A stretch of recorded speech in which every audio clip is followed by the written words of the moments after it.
আসসালামু আলাইকুম। আবারও আপনাদের মাঝে আরাফাত রহমান কোকো মৃত্যুবার্ষিকী পোস্টার ডিজাইন নিয়ে হাজির হলাম।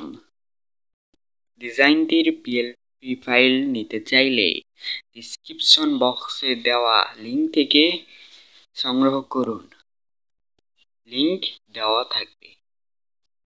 ডিজাইনটির পিএলপি ফাইল ডাউনলোড করতে হলে 4 সংখ্যার পাসওয়ার্ড লাগবে। পাসওয়ার্ড ভিডিওর স্ক্রিনে দেওয়া থাকবে।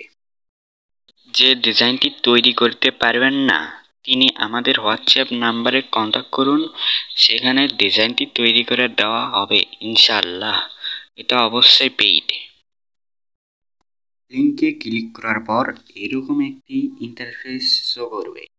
এখানে গিয়ে পাসওয়ার্ডটি এন্টার করে সাবমিট অপশনে ক্লিক করবেন। সাবমিট অপশনে ক্লিক করার পর এরকম একটি ইন্টারফেস শো হবে। তারপরে লিঙ্কে ক্লিক করবেন, আপনার জিমেইলটি সিলেক্ট করুন, এরপর ওকে অপশনে ক্লিক করুন। এবার ফাইলটির 3 ডটে ক্লিক করুন। এবার ডাউনলোড অপশনে ক্লিক করি, তাহলে ডাউনলোড হবে। একটু অপেক্ষা করি। ডিজাইনটি তৈরি করতে চাইলে একটি পিক্সেল ল্যাব অ্যাপের প্রয়োজন হবে। পিক্সেল ল্যাব অ্যাপ ওপেন করার পর 3 ডটে ক্লিক করতে হবে। ওপেন পিএলপি ফাইলে ক্লিক করি। উপরে পিএলপি লেখা রয়েছে, সেখানে ক্লিক করি। আপনার পছন্দের পিএলপি ফাইলটি খুঁজে বের করি। ওপেন অ্যান্ড অ্যাড করে এসে দেখি পিএলপি ফাইলটি অ্যাড হয়েছে কিনা। নাম এবং ছবি পরিবর্তন করার জন্য থ্রি ডট মেনুর নিচের অপশনে ক্লিক করি। ক্লিক করে খুঁজে বের করি কোথায় এই ছবিটি রয়েছে। আনলক অপশনে ক্লিক করে আনলক করে দেই।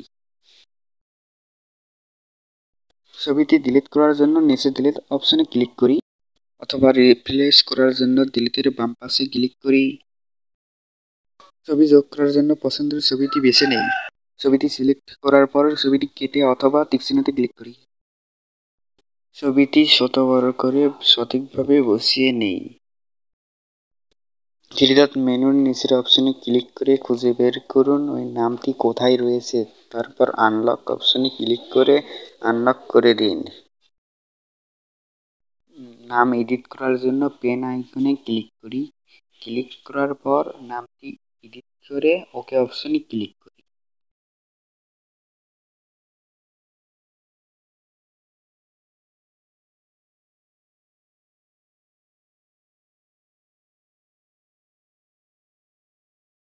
আবারও ওখানে গিয়ে নামটি চেঞ্জ করার জন্য অথবা লক করার জন্য ক্লিক করব। ডিজাইনটি সেভ করার জন্য শেয়ার অপশনের বাম পাশে একটি অপশন রয়েছে, সেখানে ক্লিক করার পর সেভ অ্যাসে ক্লিক করবেন। এরপর আপনার ভিডিওর কোয়ালিটি সিলেক্ট করুন আলট্রা।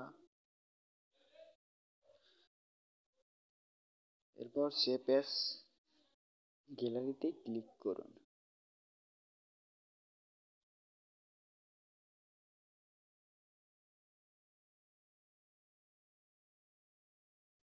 আজকের ভিডিওটি এই পর্যন্তই। পছন্দ হলে লাইক, কমেন্ট, শেয়ার করে সাবস্ক্রাইব করে আমাদের পাশে থাকবেন। ধন্যবাদ।